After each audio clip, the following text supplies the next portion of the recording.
Maître Black Oya, homme de droit.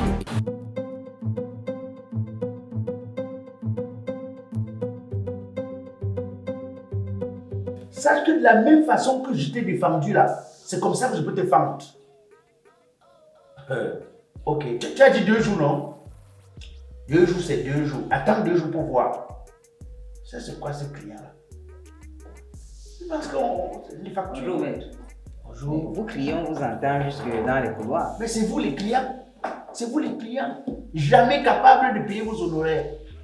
Bon, ce n'est pas ça qui m'emmène, maître. Déjà, vous ne me reconnaissez pas? J'ai cru qu'en entrant là où vous sauteriez. Je connais tout le monde. Ma tête ne vous dit rien, maître. Je veux que ta tête ressemble à quelqu'un qui a fait le porto au marché central. Et c'est un peu formé comme les boules de basket, mais en dehors de ça. Carrément. Scandez bien mon visage.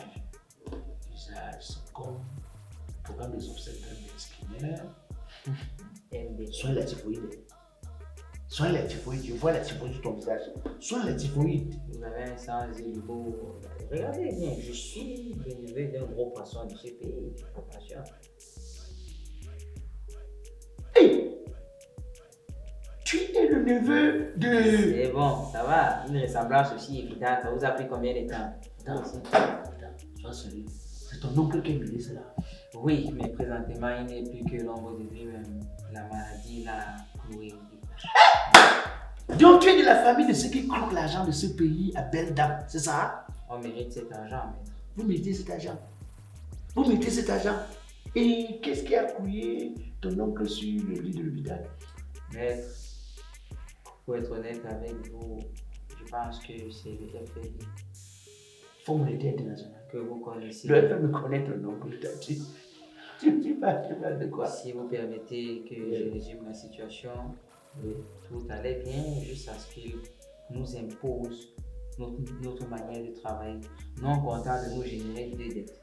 Oui. D'abord une dette qu'ils nous font, ensuite une dette qui est une étiquette de détourneur de fonds publics. Oui. Donc, hormis ça, ils nous imposent de pratiquer l'audit. Un pays aussi indépendant que le nôtre, Oui. on nous impose déjà une manière de travailler sur les finances et la situation qui perturbe le monde. Salut-moi. Ton oncle t'a déjà formé petit. Tu as le même discours des voleurs, discours des bandits.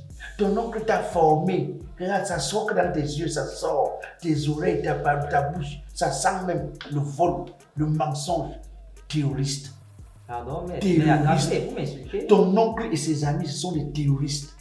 Carrément. Monsieur, ce sont des terroristes. Dites que j'ai dit qu'ils sont des terroristes. Oui, ils font du terrorisme économique.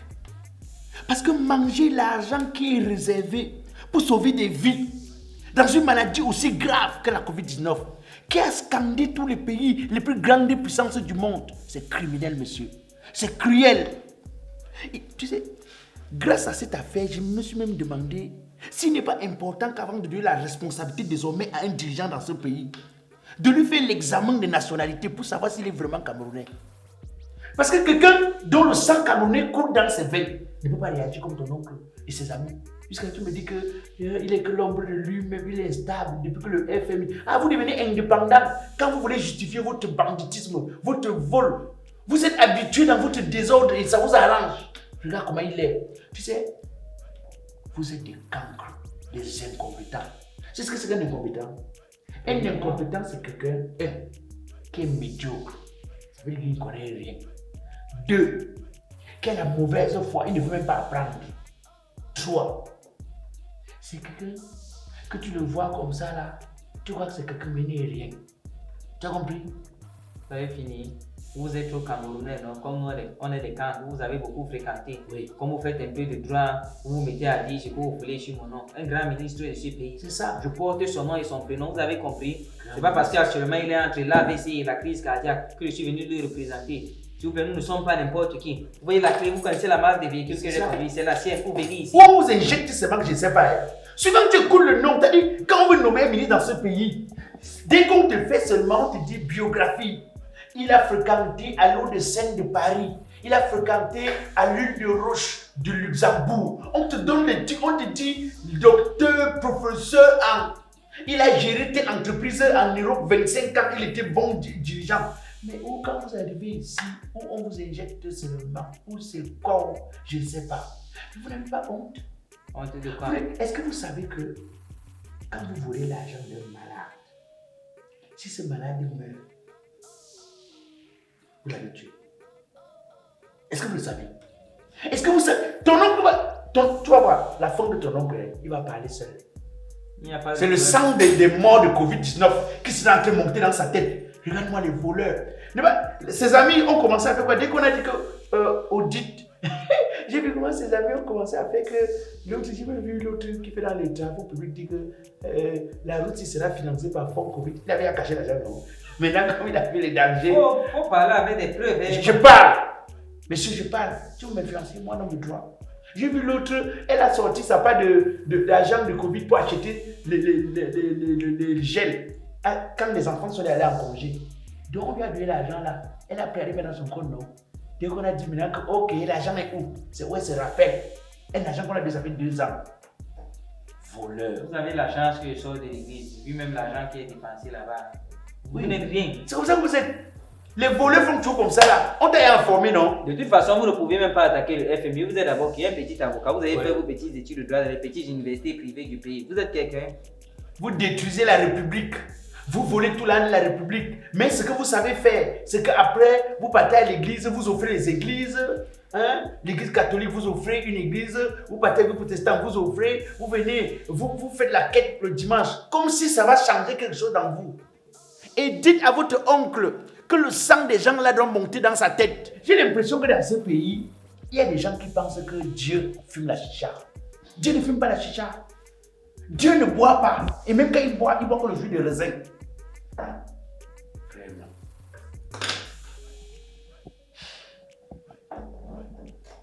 Bonjour maître. Merci bien. Bonjour. Bonjour maître. Vous êtes marocain? Non, citoyen camerounais comme tous les autres maîtres. Camerounais? Ouais. Votre maman était au Maroc? Non. Ah mais il faut bien te renseigner, ça peut être un cadeau du Maroc. Qu'est-ce que vous avez? J'ai un souci, je viens porter plainte contre Kamto. Quel Kamto? Le professeur Kamto? Le pays, c'est vraiment... C'est devenu du gros n'importe quoi. Cette personnalité dans ce pays est devenue comme votre serviette. Vous essuyez même les parties les plus insoupçonnables avec. Quand j'attends comment quelqu'un appelle Kamto, tu l'appelles comme ton camarade, un professeur agrégé. Professeur agrégé en droit. Un monsieur qui dirige un parti politique qui est une formation influente du Cameroun. Tu l'appelles toi Kamto. Et tu veux porter plainte, c'est quoi l'objet de ta plainte? Incitation à la rébellion, maître. Kamto, incitation à la rébellion. Oui. À une époque, je me souviens que Kamto appelait au marche.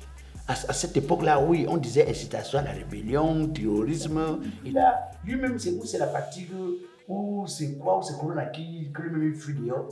Moi, je sais qu'il fait seulement l'étude maintenant, et puis il fait des vidéos. Incitation à la rébellion, il a fait quoi encore? Nous n'en pouvons plus à supporter, maître. Ce monsieur doit nous dire d'où il sort avec le mot Odi. Odi.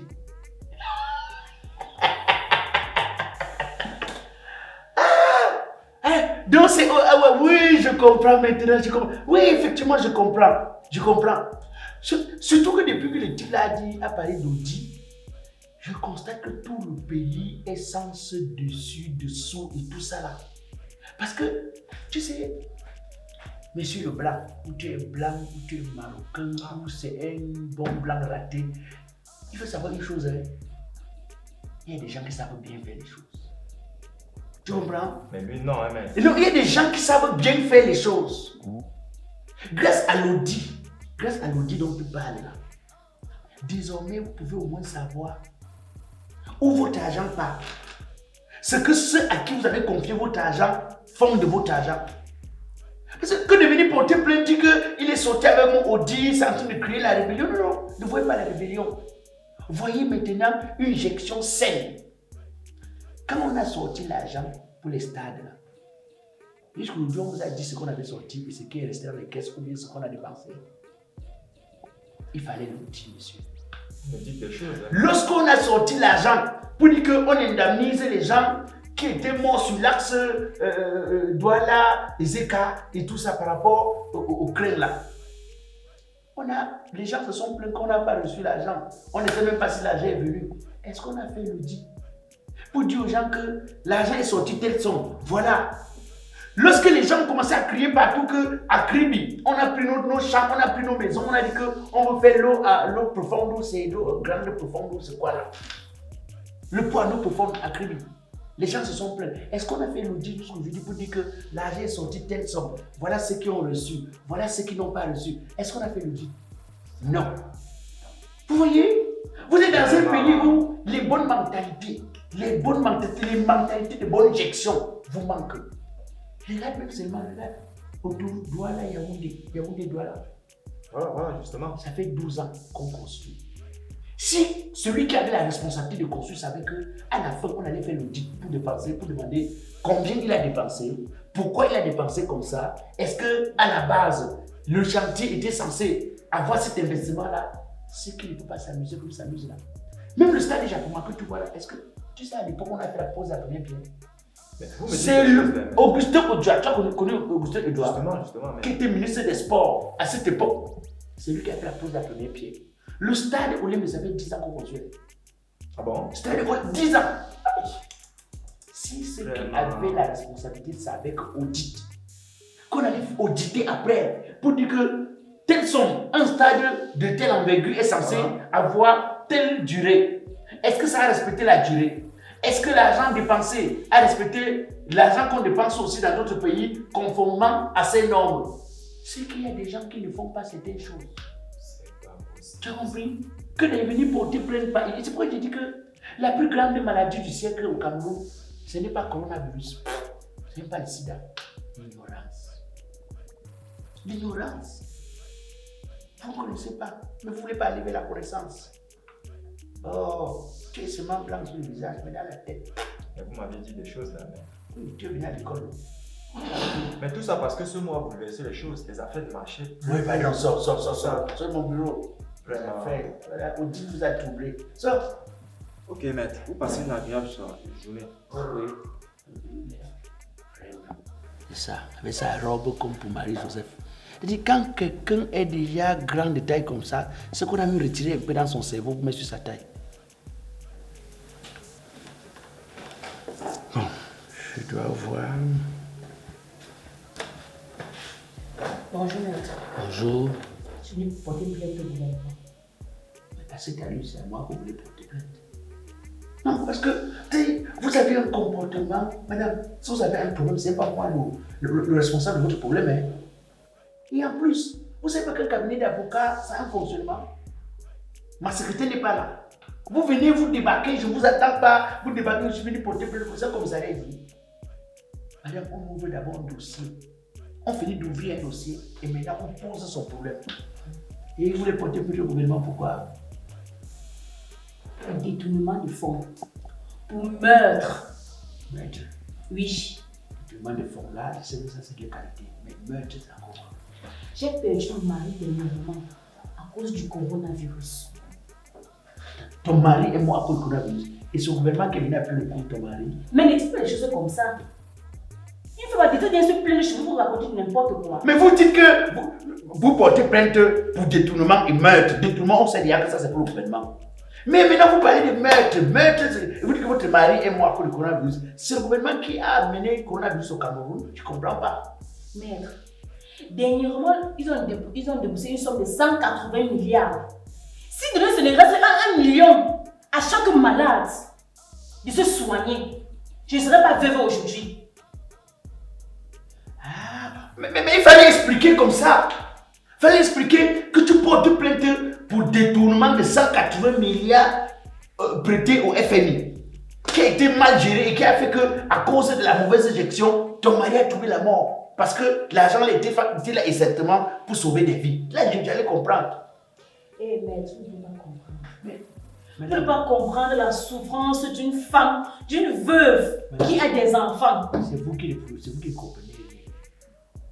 Vous êtes nouvelle au Cameroun. Vous ne savez pas que les dirigeants de ce pays n'ont plus honte.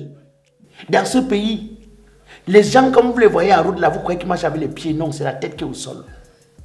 La tête est en l'air. Dans ce pays, madame, on ne réfléchit pas avec le cerveau, mais avec le tibia. Vous avez compris? Bon, si vous connaissez déjà ça, vous dites que non, c'est vous qui avez changé les choses. Pardon, madame, vraiment. Allez prier votre mari en paix. Maître, Vous avez même la chance que vous êtes encore jeune. Vraiment, allez prier votre mari. vous ne pouvez pas comprendre la souffrance d'une femme, d'une veuve qui a des enfants. C'est vous qui le comprenez. Vous êtes nouvelle au Cameroun. Vous ne savez pas que les dirigeants de ce pays n'ont plus honte. Vous ne savez pas ça. Vous ne savez pas que dans ce pays, les dirigeants ne volent plus que les oiseaux. Parce que l'oiseau même vole, après ça s'arrête. Il n'arrête pas de voler. Vous ne savez pas que dans ce pays, on était capable de, pour un avion, de mettre tout un gouvernement en prison et ça ne leur a rien dit, ils ont continué. Ces gars ont donné ces milliards de francs CFA, tout en oubliant que les gens qui étaient en train de prendre soin de leurs malades à l'hôpital, en manquaient ce n'est de l'eau pour donner à leurs malades. Moi, si vous voyez, j'étais à l'hôpital pour ça avec mon mari. À manger, c'était moi. Les factures, c'était toujours moi. L'eau, la nutrition, tout. Il ne faut pas se connaître comment je souffre actuellement cela avec mes enfants à la maison. Mais ce n'est pas facile pour moi. Ils ont passé tout le temps à nous dire qu'ils prenaient en charge les malades de coronavirus. Avant que moi-même je ne comprenne que c'était le mensonge, mon Dieu. Il y a des malades qui passaient une semaine sans nourriture parce que la femme dit on a dit qu'on prend mon mari en charge. Donc, la famille a failli tuer les malades de coronavirus. Ils prenaient plus que la maladie. Plus que... Non, mais tu sais qu'on est dans la République, madame. Vous savez très bien que nous sommes dans la République des discours. La République des promesses. La République des grandes annonces. La République des déclarations. Qu'est-ce que vous voulez qu'on fasse? Mais il faut que ça change. Oui, ça va changer. On avait l'autre dans le pays ici qui disait power to the people. On croyait qu'il disait pouvoir au peuple, alors qu'il disait pouvoir à Popol.